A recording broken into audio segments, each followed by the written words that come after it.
If there ever is a settlement on Mars, I'm sure that one of the first things they'll open up is a coffee house. It's one of the most complex beverages on Earth. $2 for a cup of coffee. 1 cent goes to the coffee grower. It's mountain grown. Coffee is the second most valuable legal traded commodity on the face of the earth, after oil.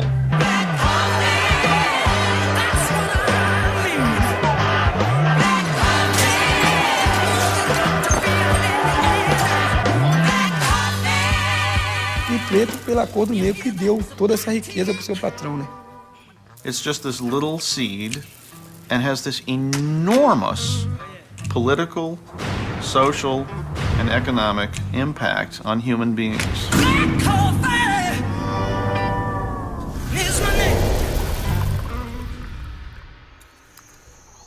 This is the epic story of a beverage that shares its birthplace with our earliest human ancestors. In this hour, we see how coffee spreads from the ancient world, becoming the dark medium through which social, sexual, economic, and political life evolves, fostering much of what is best and worst about our civilization.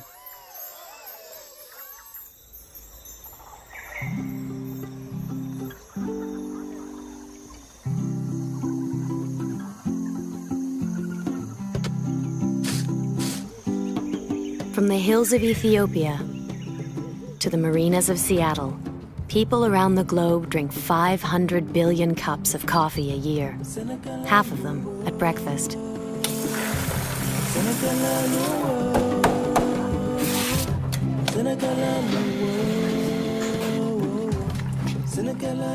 Every morning, everywhere, people prepare their favorite cup in their favorite way.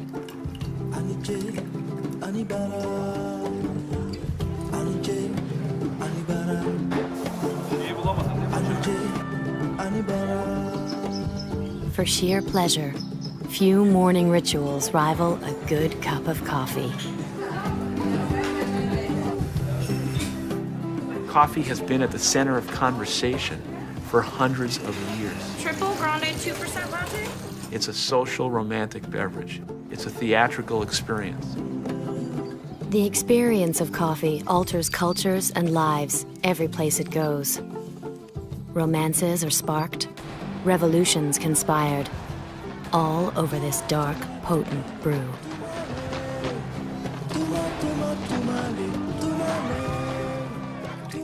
It is black and it is clearing our brain.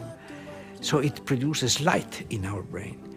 Then it is something that went through fire and it has a certain hellish connotation. So there is some black magic associated with coffee. As the essential morning beverage, coffee delivers the largest dose of the world's most widely taken legal drug. If tomorrow coffee were suddenly withdrawn from the world and there were no such thing as coffee anymore, people would go frantic, for one thing. I mean, they would begin to go like this.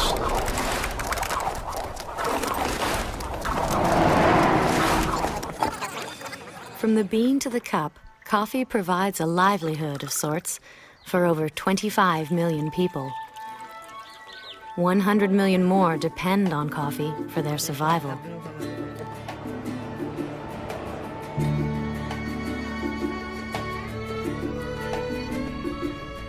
The story of coffee begins with a green bean, hidden in the red cherry of the coffee tree.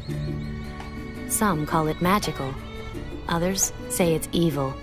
But no matter how jealously or greedily guarded, neither kings, nor merchants, nor priests could keep it from spreading around the earth. For sooner or later, everyone is seduced by the irresistible bean.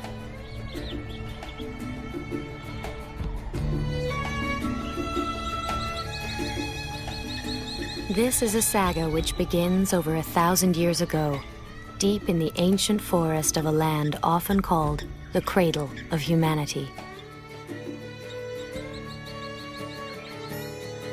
No one really knows who discovered coffee or when exactly it was, but we do know that it was in Ethiopia, that coffee still grows wild in the mountains of Ethiopia. And there's a wonderful legend of Kaldi, the goat herd, that makes as much sense as any other creation myth.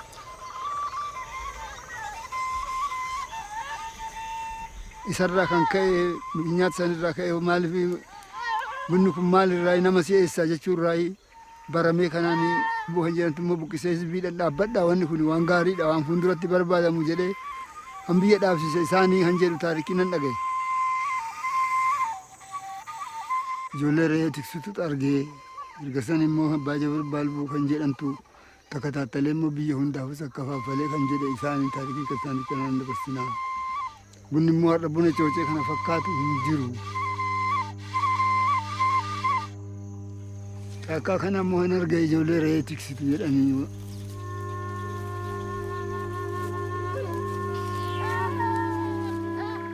Gin zaman sana immoo namni fuudhee biyya akka faafalee biyya keenya qaqqabee abbaa Jabar Baalbuu kan jedhan isaanii santu biyya qaqqabee biyya hunda akka faafalee. Arras immoo wanni buna coocee kana fakkaatu hin jiru caalaa bunaati nabbaariidha. Bunni immoo biyya kana akkabaabii kana jiru akkana amma bunni kuni akka kana argame.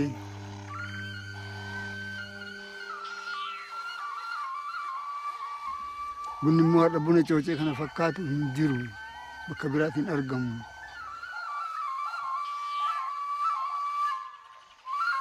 He suddenly felt all kinds of energy and excitement, and he started dancing around and singing, and he felt like writing poetry to his girlfriend and things like that. So that's how coffee was supposedly discovered.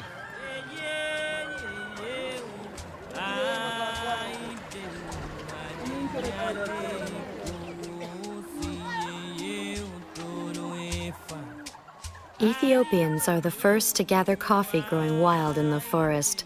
It is likely, as in the Kaldi legend, that the coffee cherries are simply chewed at first, or the beans ground with fat to make an energy bar. Later, the Ethiopians brew the leaves with boiled water as a weak tea.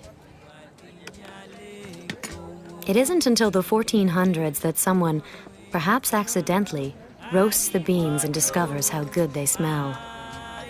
They grind them and brew a black, potent beverage. Ah, coffee. Every Ethiopian knows coffee's birthplace is in Ethiopia. You know, Ethiopians are proud of the coffee. You know, from the not only coffee growing areas, all Ethiopians, they drink early morning coffee as a prestige. If you go to any Ethiopian house, they prepare coffee before any dish.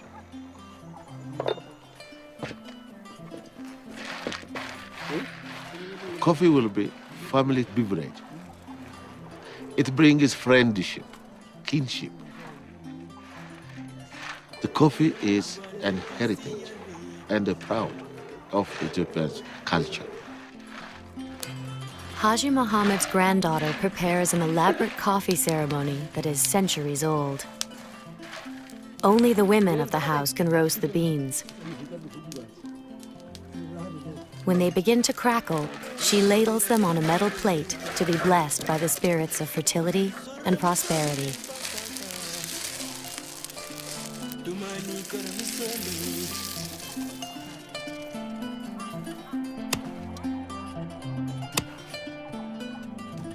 The ceremony commemorates the journey of 3 sheiks who went into the wilderness in search of God. When they were nearly starving, it is said, God appeared and instructed them to grind coffee beans for food. There are always 3 servings of coffee to honor the 3 sheiks. The first round is called Abel, then Tona, and finally Baraka, which means the blessing.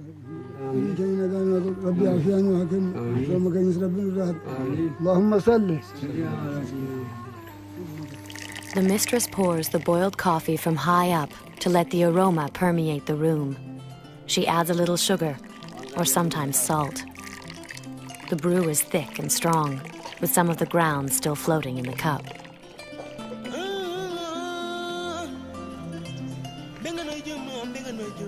The eldest is always served first.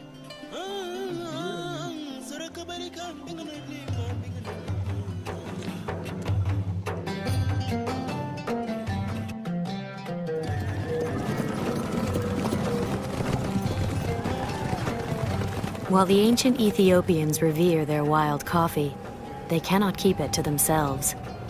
It is only a matter of time until traders bring beans to the Arabian port of Mocha. From there, the Arabs begin the first known cultivation of coffee in the nearby mountains of Yemen. The name coffee probably comes not from Ethiopia, but from Yemen. Coffee cultivation went across the Red Sea, and so the Arabs began to grow it in Yemen. And the Arab word for wine is kawa, and that's the derivation. They thought it was kind of like a substitute for wine. It was legal, whereas wine wasn't. And so I think that coffee probably comes from the word kawa. Some people say that coffee was named for a little town in Ethiopia called Kafta. Other people say that Kafta was named for coffee. Some people say that it came from coffee's power to forestall sleep, and that it was an old word for something that puts off your desire for something. The truth is that nobody knows where the word coffee came from.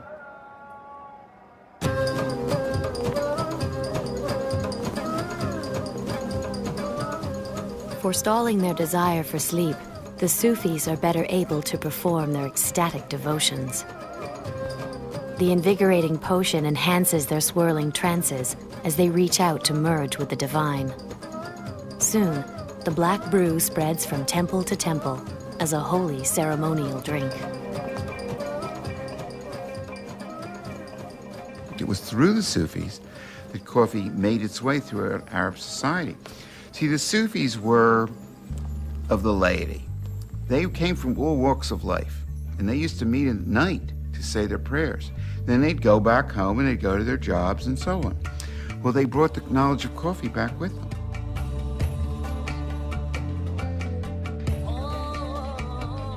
Very quickly, it went over into secular life. Very wealthy people would have entire rooms devoted to coffee drinking, and became the social thing that you did when somebody came over. For poorer people, coffee khanas, coffee houses, sprang up, and people began to frequent them.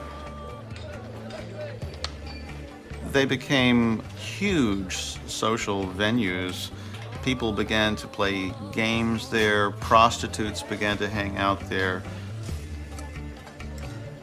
As coffee houses become the gathering places of the poor, coffee also gains a reputation as a troublemaking social brew.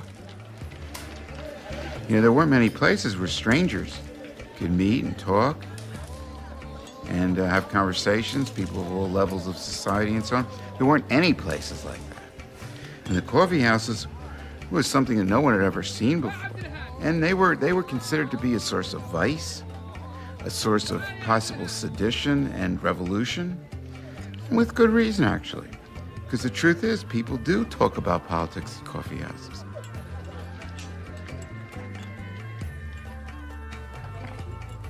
In 1511, the governor of Mecca, whose name was Khair Beg, heard that people were doing lewd and terrible things in the coffee houses, but worse than that, they were saying bad and funny things about him. They were making up satirical verses about him. So he decided that he would ban the coffee houses. People come there, they carry on, they mix with other people, they get involved in treason. But the worst thing is, they're drinking coffee. And coffee is a drug, it's an intoxicant. Well, the Quran prohibits the use of intoxicants. This is a very serious matter in the Muslim religion. In fact, the penalty for using intoxicants is execution. And he tried to ban the coffee houses.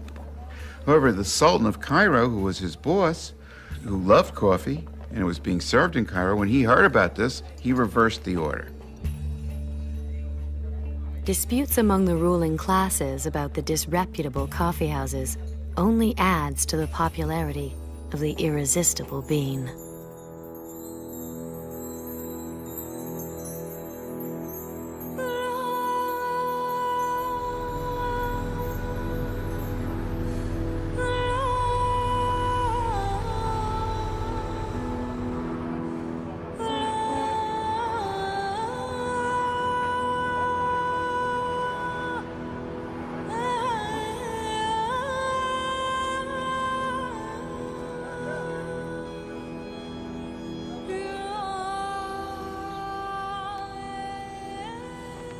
As the Turks conquer the Arab world, they inherit coffee and coffee culture.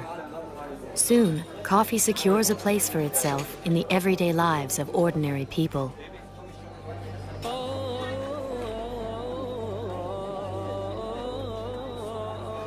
And although coffee is still enjoyed in many domestic rituals, Turkish men come to prefer the public coffee houses.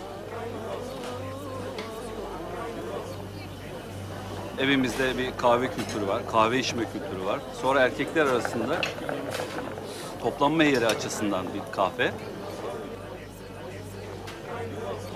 İlk başlarda böyle namaz aralarında bir soluklanmak, bir vakit geçirmek amaçlı, sohbet etmek amaçlı. Oraya genelde Türk entelektüelleri, yazarlar, şairler, edebiyatçılar gidiyorlar. Orada sohbet ediyorlar. Çeşitli tartışmalar yapılıyor. Hatta bugün ankormanların televizyonlarda bildiğiniz üzere günlük gazeteler okurlar ve yorumlar yaparlar. İşte o zamanlar insanların tartıştığı, bilgi alışverişinde bulundukları bir yer olarak biliniyor. Kahve ve kahvehane özellikle insanların sohbet edip tartışmaları için, bir araya gelmeleri için çok önemli bir yer. Kahve de bunun için çok önemli bir araç.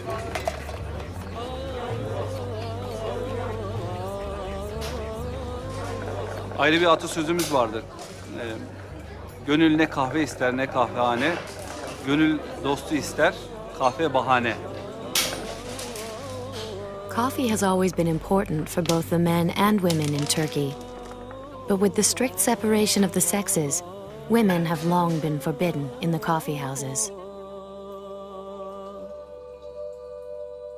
The women of the Sultan's harem drink coffee in an atmosphere of languorous sensuality. Afterwards, they have their coffee grounds read by the court fortune teller, who tells them if they are satisfying the Sultan and whom he loves the best.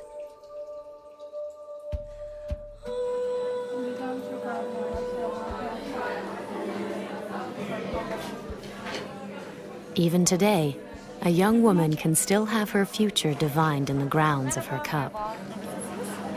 Kahve bizim kültürümüzde önemli bir yeri vardır. Kahve falı ve kahvenin.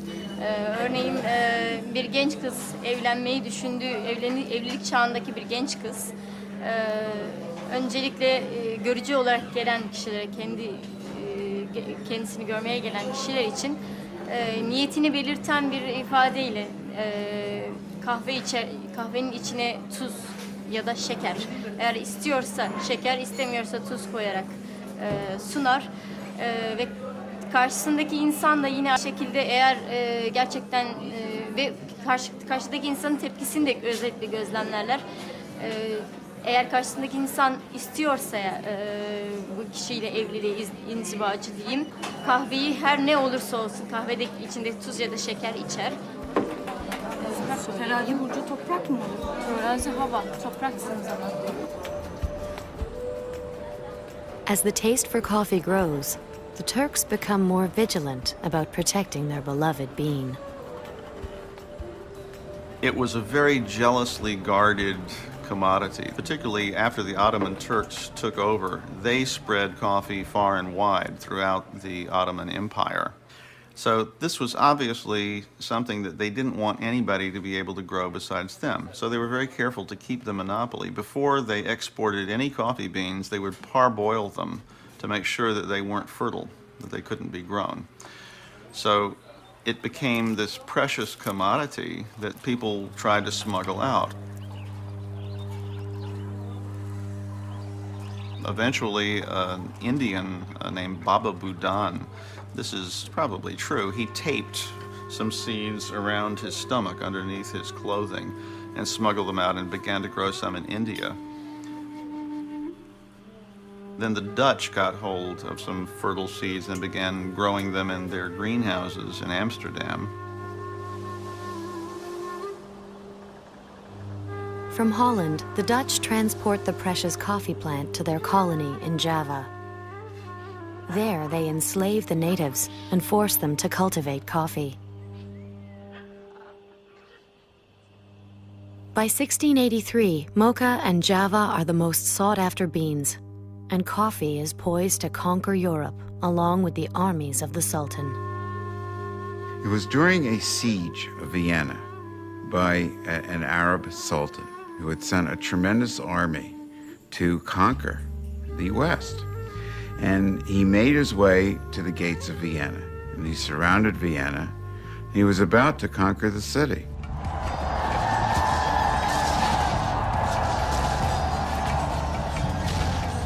All of Europe was in the balance. They were trying to figure out who they could send to try to get some sort of reinforcements. There was a Pole named Franz George Kolschitsky who had lived in Arab lands and who spoke the language. So he dressed up as an Arab. He snuck out through the lines, delivered a message to the French troops that they needed help. The French came, they defeated the Arabs, and the Arabs fled. In their haste, they left behind their bags of unroasted coffee. Nobody knew what they were. They thought they were camel fodder, so they were burning them. Kolschitsky smelled it, and he said, "Oh, that's coffee. Don't burn that. I'll take it if nobody else wants it."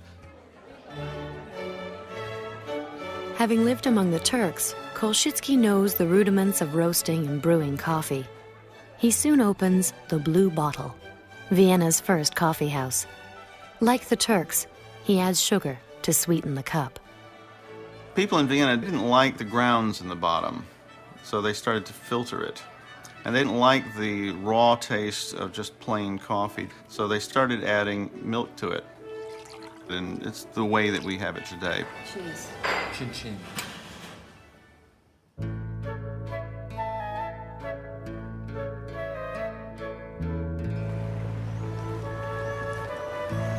While the Viennese introduced the modern way of drinking coffee, the perfection of coffee culture takes place in Italy.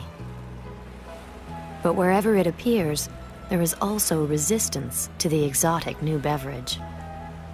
For some reason, coffee arrived in Europe with negative connotations about it. It was almost as if there was an advance warning coming. Something bad is coming, which everybody's going to like.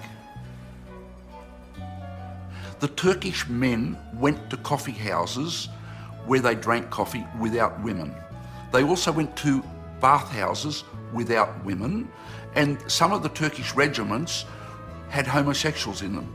And consequently, the connection of coffee as the Turks drink meant that there was an association that coffee made you effeminate. And that was an attitude that was brought over to Venice. So there was a whole lot of ideas which stuck in people's minds because largely the whole Muslim world was closed off to the West.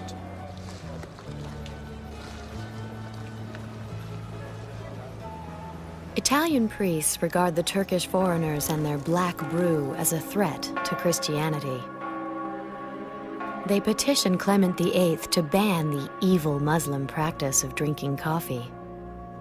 But when the Pope tastes it, he reputedly finds the drink so delicious, he decides to baptize it instead.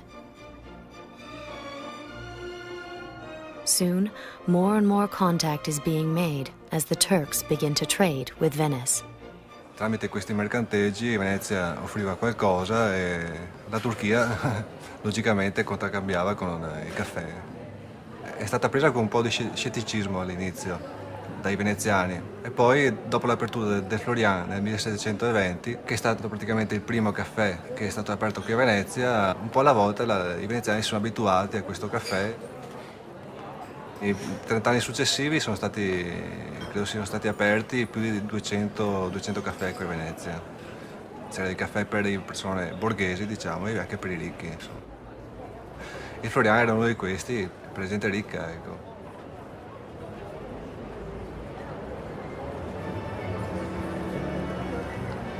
Venetians may be taking a liking to coffee, but they're keeping their distance from Turks and other outsiders.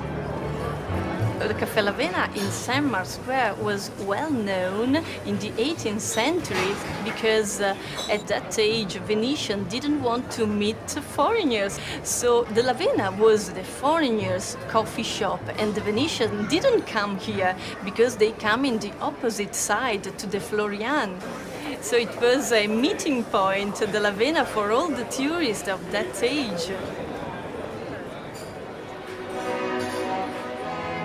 Caffè Lavena is well known as the Richard Wagner's Cafe because he used to stay here every afternoon at 5 o'clock with his wife and his children, speaking to the owner of this coffee shop. That was Carlo Lavena, my great-grandfather.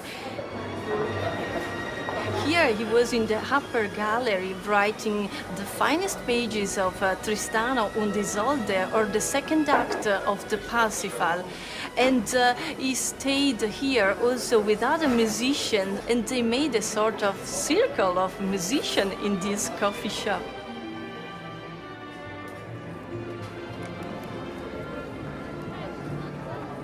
The German Richard Wagner composes at the Lavena, while the Italian Giuseppe Verdi composes at the Florian. Neither would think of crossing the piazza to meet the other.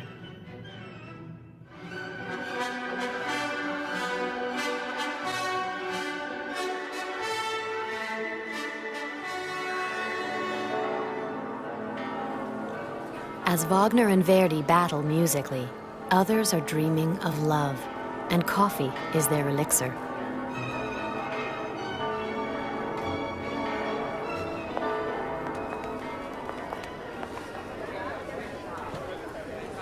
Since the Florian and the Lavena are frequented by women, the notorious Casanova spends hours in both cafes.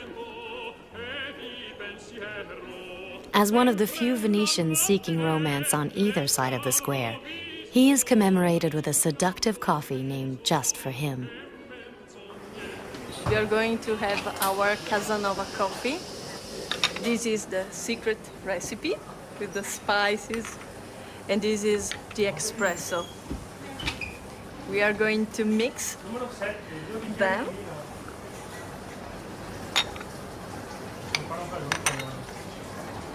And to put on the top the whipped cream.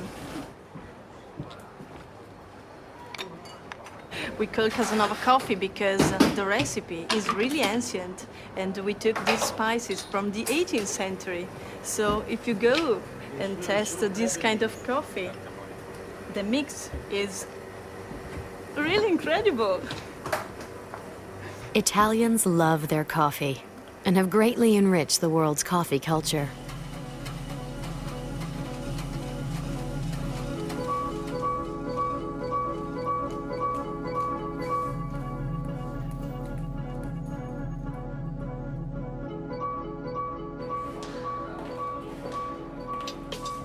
At Ili Cafe in Trieste, baristas learn the art of presenting the most delightful cup. Their masterpiece is the magisterial cappuccino, named for the resemblance to the color and peak on the Capuchin monk's cloak, and usually drunk, at least by the Italians, in the morning.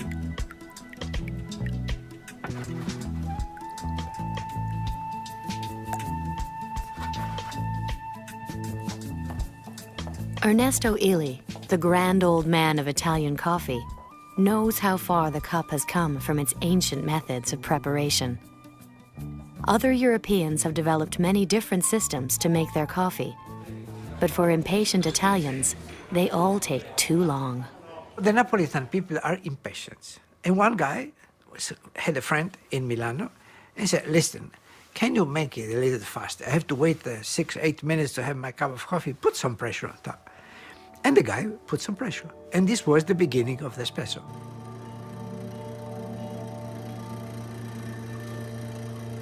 The espresso that is so strong in taste, in aroma, and in the body is weak in caffeine because you do not have time to extract all the caffeine that is in the ground coffee.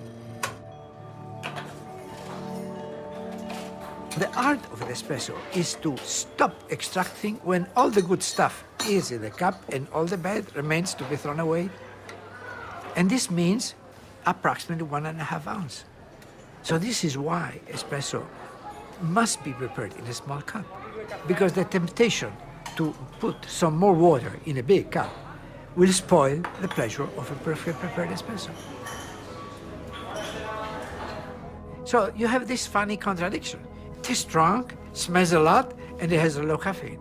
This is why the Italian can drink 10 cups of coffee, espresso, in Italy. And when they visit the States and they drink 10 cups of American coffee, they get shaky because it's too much caffeine.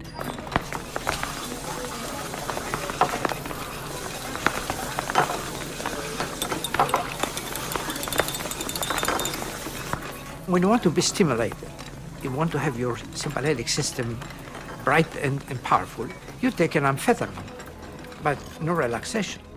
If you want to be relaxed, you have a glass of wine, but no alertness. Only coffee produces alertness and relaxation, and this is what makes coffee so magic. I understand that people were feeling coffee to be magic, because it is really magic.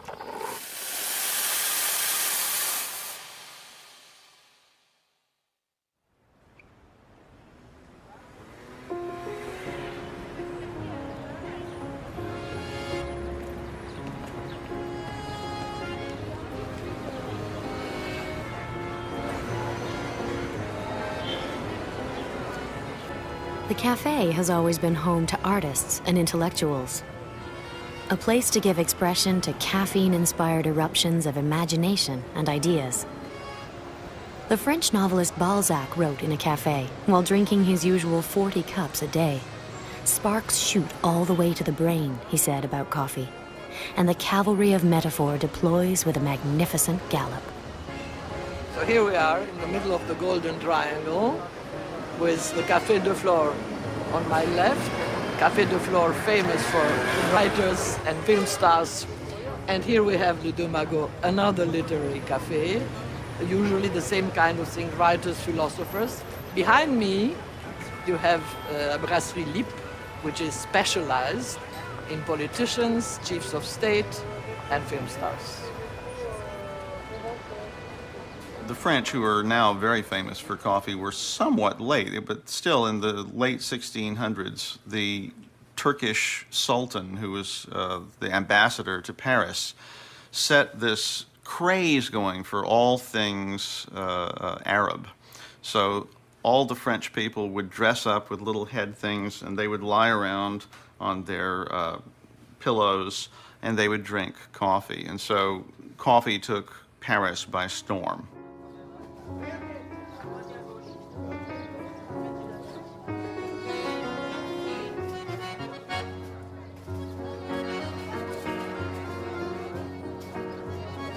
The French are enamored with coffee, but they don't know how to make it. Procopio del Cortel, an Italian, seizes on this opportunity.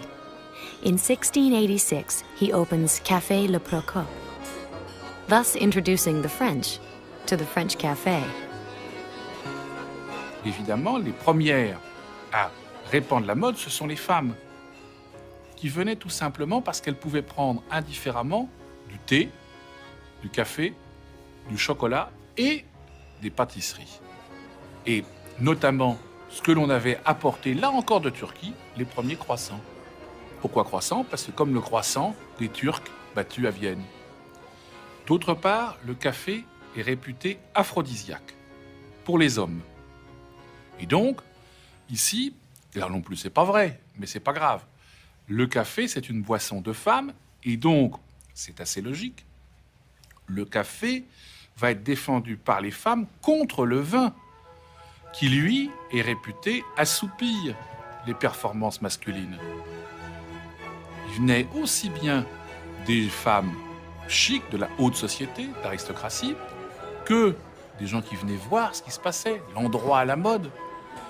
Et évidemment des hommes, puisqu'il y avait des jolies femmes. Donc va se créer une société qu'on appellera la société des cafés. Et pourquoi est-ce qu'il devient français? Parce que, comme je vous l'ai dit, à Paris, mais en France en général, à cette époque-là, on se parle très naturellement. C'est la conversation qui fait le succès du café. C'est pas toujours simple, la démocratie, c'est sûr. Il n'y a pas de barrière de classe dans la conversation. Par l'ancier, bien sûr. Il n'y a pas de barrière de sexe, il n'y a pas de barrière de race, d'accent. Ça, c'est totalement original. Que nous allions, que la société va vers la sagesse. Mais on peut dire aussi... From the earliest days of Le Procope, the French have been gathering in cafes to engage one another in discussion and debate. L'espace vital où ils font. Parce que plus on a d'espace vital, plus on consomme et plus on fait de la merde. Et c'est peut-être comme ça que les problèmes se régleront. On peut dire, par exemple... Conversation can be raised to a fine art now that coffee is replacing wine and beer as the beverage of choice. Tout le monde boit, les hommes, les femmes, dans la haute société, dans le bas peuple. On boit beaucoup. Et c'est pas en France on boit le plus. On boit plus en Allemagne, on boit le plus en Hollande, en Angleterre. En France, sous Louis XIV et Louis XV, donc 17e, 18e, un homme boit en moyenne 7 à 8 litres de vin par jour, plus à peu près 1,5 litre d'alcool pur par jour. Et il travaille 14, 15 heures par jour. Tout le monde boit, j'insiste bien là-dessus, même les enfants. I believe Europe was under an alcoholic haze for decades. Then all of a sudden coffee started to come in and you found a new place where people could drink and communicate and join together without the alcohol. Newly sober and alert, Europeans can finally take stock. Around the marble-top tables of their cafes, the French discuss events of the day and consider what might be done about them. Once again, coffee is stimulating social ferment. The coffee shop had an important role to play where the coffee shop owner put newspapers around. They became places where people would congregate to have important political discussions. And I've got no doubt that it certainly helped to have a clear head. No use if you're slightly beschwipst, slightly drunk, you know, that doesn't make for good discussions about, war plans or political plans. Very many revolutionary movements started in cafes. That's absolutely true. Because, for instance, Marat, Robespierre, Danton, they sat in, all these people were beheaded afterwards, but until they had their head, they could talk and discuss and really do something. C'est ce que fait Camille Desmoulins. Après la chute de la Bastille, il donne rendez-vous à ses partisans au Café de Foix. Et c'est là où Camille Desmoulins fait cette fameuse déclaration. Il prend une feuille d'un arbre du Palais Royal et il a dit « Nous devrions porter, comme je fais moi-même, une cocarde à notre chapeau pour nous reconnaître. » Et c'est effectivement là que, du coup, le Café de Foix devient le café des, entre guillemets, cocardiers, ceux qu'on appellera les révolutionnaires.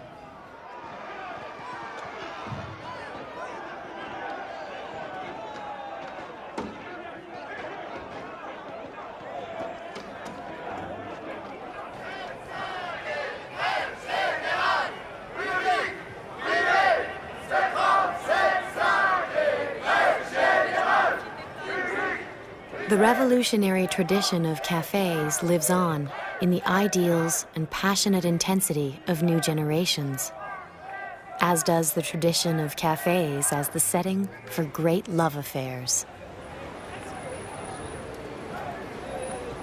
When I was a student and I just entered and got out immediately because I couldn't afford to buy a cup of coffee here because we're very poor. But I did have a glimpse of Sartre and Beauvoir because I came up here and I saw them at separate tables and I was very impressed. And then, well, with time, of course, I was a student. I did get into cafes because everybody was sitting in cafes. The cafe, as an institution, is like a living theater. You go to a cafe to look, to be looked at, to pick up a woman or a man according to what you want. It belongs to this kind of tradition. To go to the loo, to buy some cigarettes if you smoke, if you still smoke, and just to be surrounded by people. Really, in this very close society of ours and everything, you can start a conversation in a cafe. And perhaps even to establish a kind of relationship after talking, but you can do it. I mean, it's not rude to talk to somebody whom you meet, and eventually that can develop into a love story.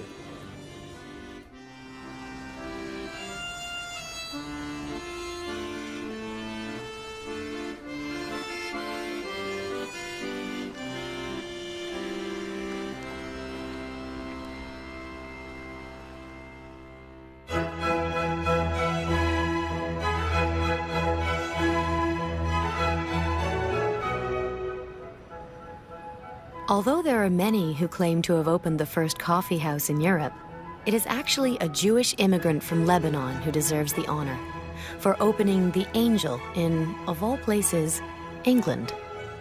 Nowhere else does the coffee house have the effect of a liquid torrent pouring over the country. It was the British, oddly enough, because we think of them as being tea drinkers primarily, but they became the big coffee drinkers. By 1700, there were 2,000 coffee houses in London alone, and every single coffee house had its specialty. The writers would go to one, the bankers would go to another one, and the seafarers would go to another one. It was this ferment of intellect. They were called penny universities because for a penny you could get a cup of coffee and you could have these fantastic conversations. Of course, people were curious to know what was happening, and they would go to these coffee establishments. And indeed, people wanted to get away from the pubs because you could actually go into a coffee house, and without alcohol, you could actually work through your what you were doing, your business, and so the coffee houses became the kingpin on which the social and the commercial life of London, the City of London, revolved.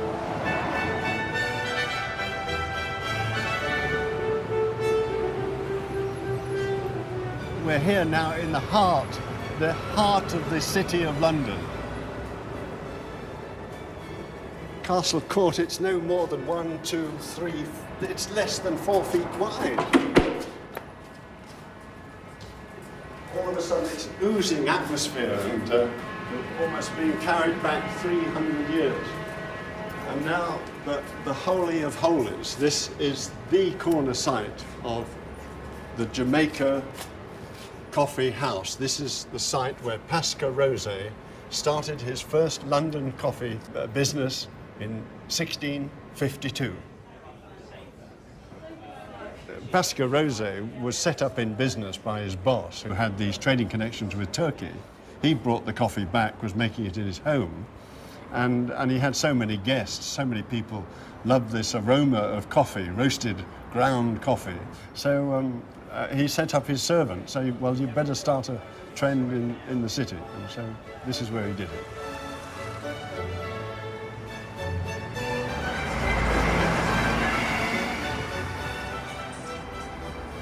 Behind me is the Royal Exchange, which was established in the 16th century.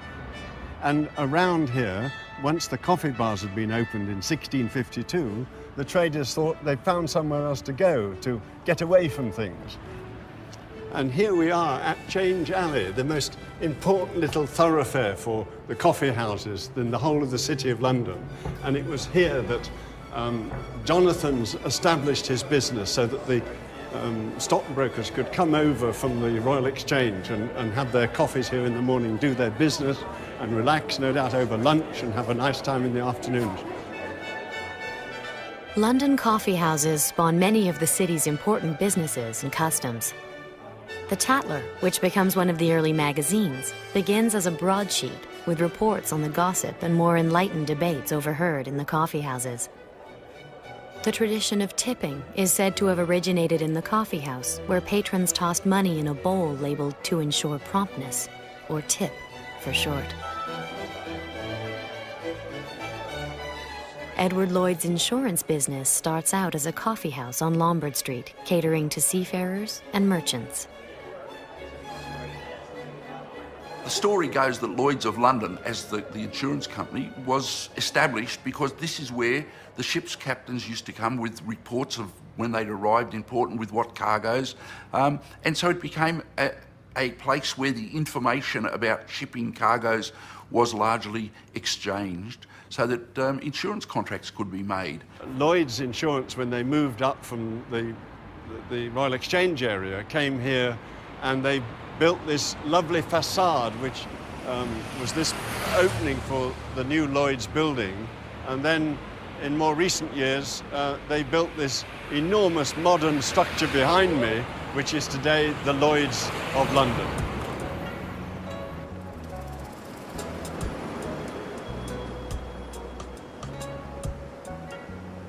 London's social and commercial life has always been a man's world.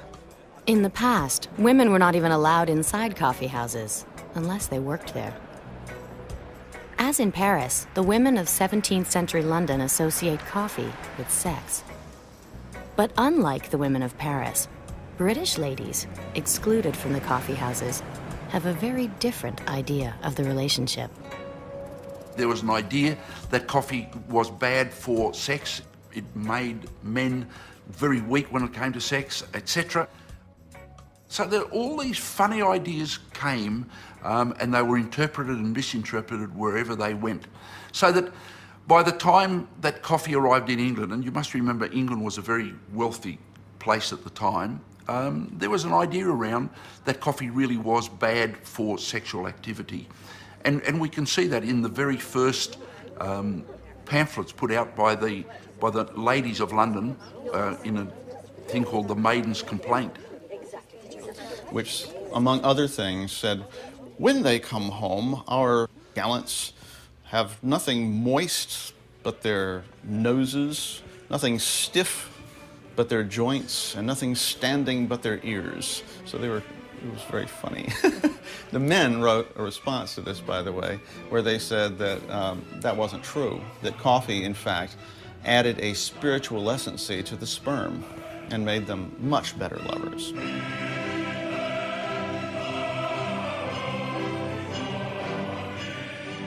In actual fact, the coffee houses were full of prostitutes upstairs, and the reason for the Maiden's Complaint was that the husbands were slipping upstairs with Catherine for a sixpenny special, coming downstairs for a cup of coffee, and when they arrived home and the wife said, "How about it?" they would say, "I'm sorry, I just had a cup of coffee." And so that's where the problem started. And of course it continued in a folkloric manner from mother to daughter, mother to daughter. This is what coffee does to you, etc. The women never did get into the coffee houses. What eventually happened was that the coffee houses became private men's clubs, and there were public tea rooms beginning in the early 1700s where women and children could go. And so tea took over from coffee for a variety of reasons.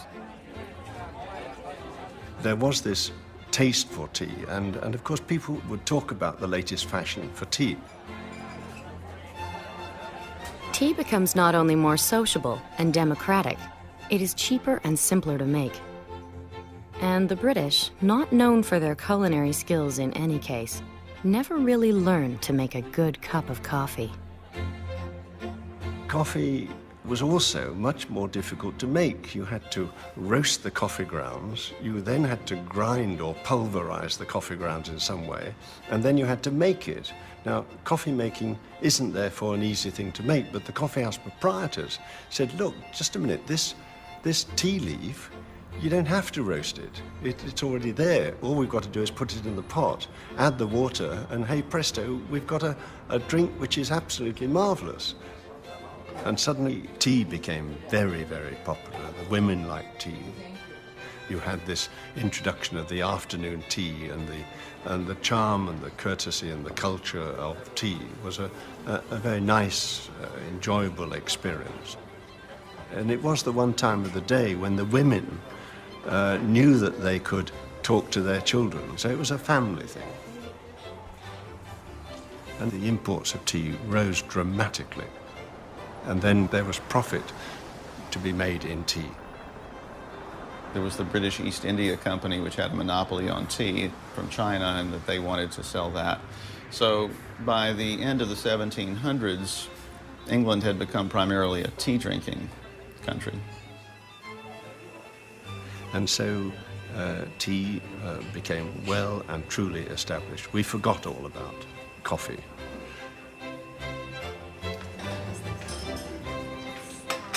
Until recently, the average Englishman would drink the same amount of coffee in a year that the average Italian drinks in only 2 days.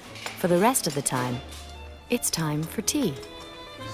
What a pleasure it is to make tea, and what a pleasure it is to drink it.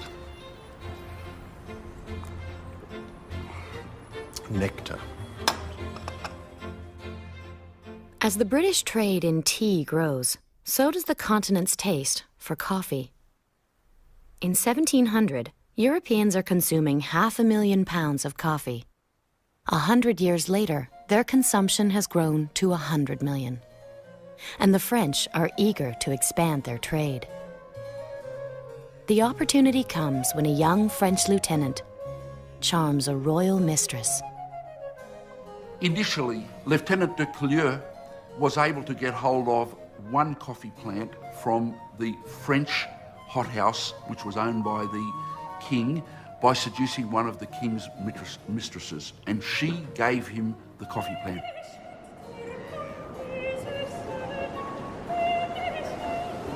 Gabriel Mathieu de Clieu brings the single coffee plant on a voyage across the Atlantic, nursing it with tenderness and care. He shares half his water ration with the seedling during a drought and protects it from jealous passengers and other threats. There was an evil Dutchman aboard who ripped off one of the leaves of his plant because he didn't want him, the Frenchman, to bring the plant over. There were pirates who attacked the ship, and he had to protect his coffee plant against the pirates. There was a big storm. But finally, he brings his coffee plant over. He plants it in Martinique. It thrives, and from that single plant, most of the coffee that's now grown in the entirety of Latin America probably descends from that one plant.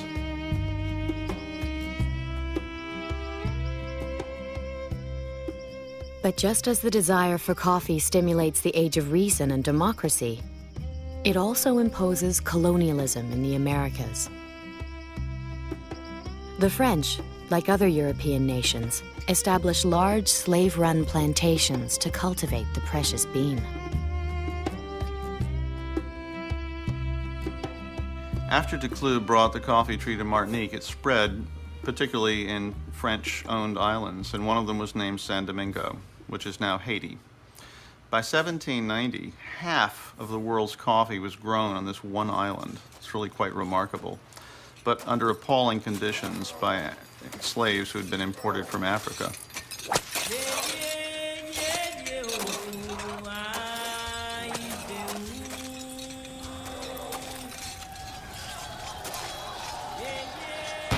In 1791, they revolted. The first thing they did was to destroy all the sugar and the coffee plantations. And as a result of this, Haiti has been the poorest country in the Western Hemisphere. The slave struggle lasts for 12 years. In a vain attempt to regain Haiti, Napoleon deploys his troops. But they cannot suppress the uprising. It is the largest successful slave revolt in history. When Napoleon learns of his troops' defeat, he exclaims in fury, "Damn colonies, damn coffee." It's ironic that the reason the slaves revolted in 1791 was that 2 years before, the French Revolution had begun, And in large part, the French Revolution had been planned in coffee houses, and coffee had been one of the germs for it, getting people to think and plot the revolt. So coffee, at the same time, was revolutionizing Europe, but also the slaves were revolting against the way they were being forced to grow it.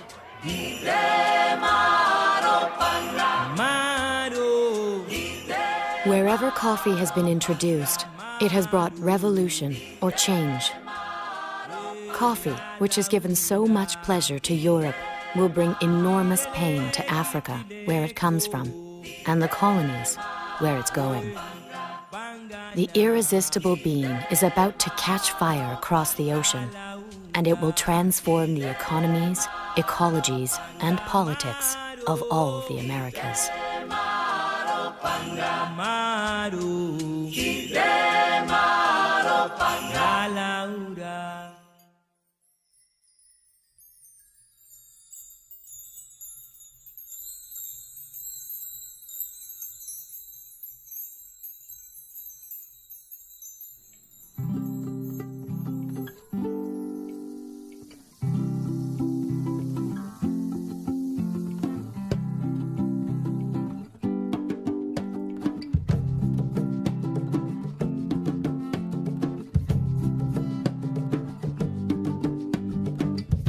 Senekala luwo,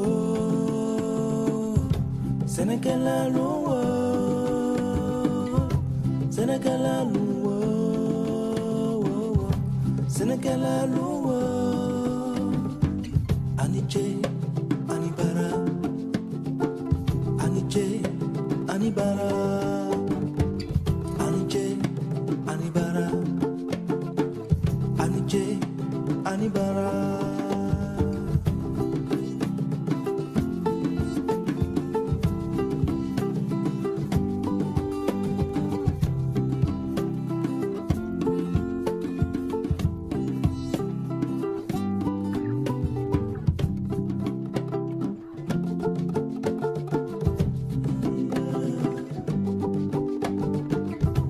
Senekala luwo, Senekala luwo.